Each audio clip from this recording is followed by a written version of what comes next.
Hello everyone. Welcome back to my second channel where I do random chill ASMR as well as travel content, vlogs, all that kind of random stuff, even mukbangs sometimes as well. But today I am here on Little Corn Island in Nicaragua, and it is a true paradise. This here is the most beautiful beach on the island, Otto Beach. It's in the north end of the island, and truly it is stunning. This beach is exactly what I think of when I think of Little Corn. When I think of a perfect, pristine paradise beach, this is what I think of. And so I just wanted to talk to you guys today a little bit about Little Corn Island here in Nicaragua. Some information that, you might want to know, and just telling you a little bit about it. This island is amazing. If you ever get a chance to come here, you absolutely should. The locals are so friendly. The food is really, really good at actually surprisingly good prices. It's so peaceful, tranquil, quiet because there's no motor vehicles here at all. There aren't even any roads. Literally just a pathway that connects the whole island. You're just really immersed in the village. There's gorgeous beaches, a slow, chill vibe that I truly haven't experienced anywhere else. It is a very special place. So how do you get to Little Corn Island in Nicaragua? So there are two ways to get here. This island is very, very remote, which is why it is not affected by mass tourism. That's another thing that makes it really special is there is no mass tourism because as of right now, there kind of can't be. There's only 3 flights a day that go into Big Corn Island, and then you have to catch a boat to Little Corn.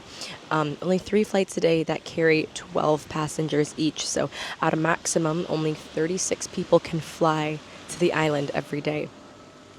There's also a few times a week a big ferry that leaves from Bluefields, and that is between 6 and 8 hours, and it is a very rough ride. I know people that got super seasick on that boat, so it is not the most accessible island, and for that reason it is so peaceful and quiet, and there's a very small community of travelers here. The flights are also quite expensive as well. I'm talking like $100 per way or more plus baggage. So again, it is not the easiest to get here, but it is possible, and it's totally something I would recommend in your Central America or Nicaragua itinerary. Another thing that you really need to know is there are only 2 boats a day leaving to and from Big Corn Island. So to get from Big Corn to Little Corn every day, the boats leave around 10:30 a.m. and 4:30 p.m. That is the only time you can get here from Big Corn Island. And then to get to Big Corn from Little Corn, again, only 2 times a day, 6:30 a.m. and 1:30 p.m. So you really need to keep that in mind when you're booking your flights, to kind of try and align them with that.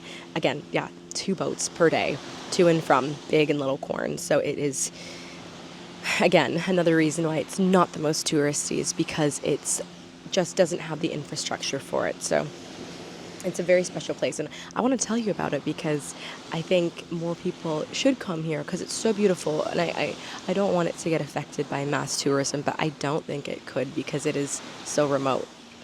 So where do you want to stay on Little Corn? So I am staying at Three Brothers Hostel. That is the only hostel currently on Hostel World.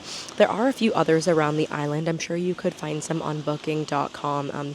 All very basic. Again, this island is quite chill, quite basic. There isn't really luxury here except for one hotel, which is called Yamaya. It is located here on the north of the island, and it is like beautiful beachfront villa bungalow type things, but quite expensive. Not really in the backpacker budget, but yeah, there's all kinds of affordable accommodation around. Honestly, I'm paying like 15 Canadian dollars per night for a private room.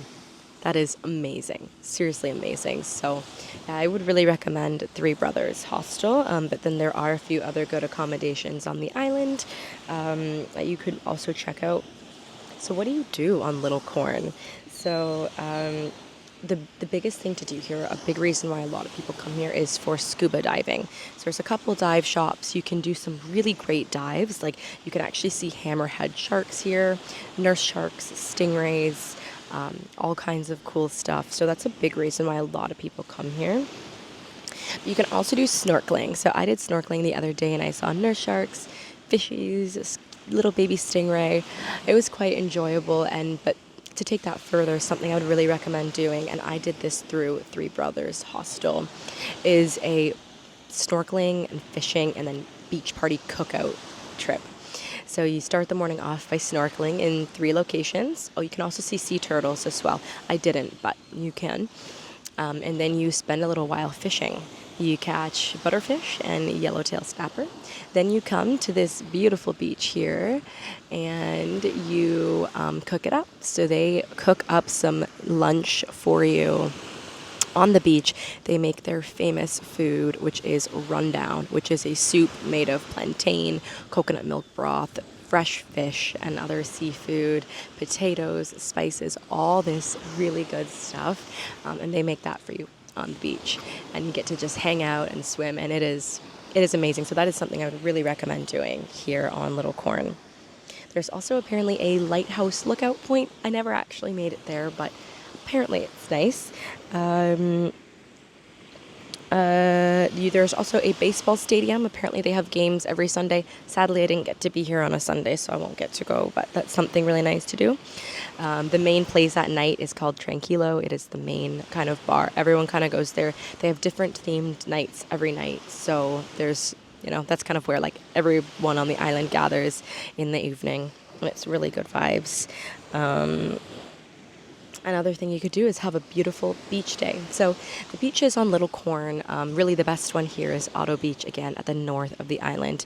The ones on the east side of the island are also pretty nice, not as nice as this. The ones on the west side, I meant.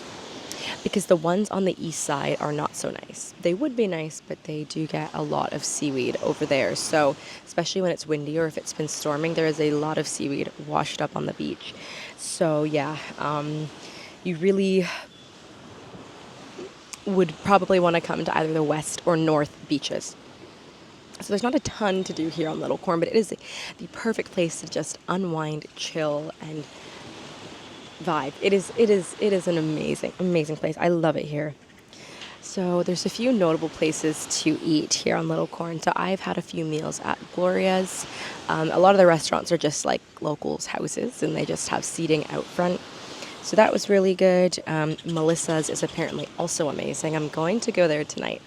It is seafood galore here on Little Corn. You can have shrimp, lobster, fresh fish, all of that, and for really reasonable prices as well. Places like Tranquilo and Desi are more kind of like westernized and a bit more expensive food, but they are quite a nice vibe there to check out. Also, the Shack is a good place to go get breakfast, very affordable. One food that you really have to try here on Little Corn is, like I mentioned, the rundown soup. You can actually also do a cooking class. I did a cooking class the other day in a local's home, and we didn't make rundown, but we made fresh fish. So definitely try the rundown. It is just a traditional food here, and it's really, really good. So overall, I would recommend this island to anybody, but let's still keep it a little bit low-key. I'm just giving you all the secrets about this hidden gem, but let's keep it our secret, okay? Because this place is so special. I think did I mention that the power shuts off at 6 a.m.? So yeah, there's just probably 2 big things that I would want to know before coming here, and that is, yes, the power on the island shuts off at between the hours of 6 a.m. and 1 p.m. every day. There are like restaurants have generators, and probably some hotels, but at my hostel, like the fan turns off, the power goes out at 6 a.m. So you can't charge your phone, you can't turn the fan on between those hours. You can still go to restaurants and everything, and then in the afternoon it comes back on, but that is something to know. Again, it's just it kind of adds to the charm of the island. I feel like it's just a quirk about it.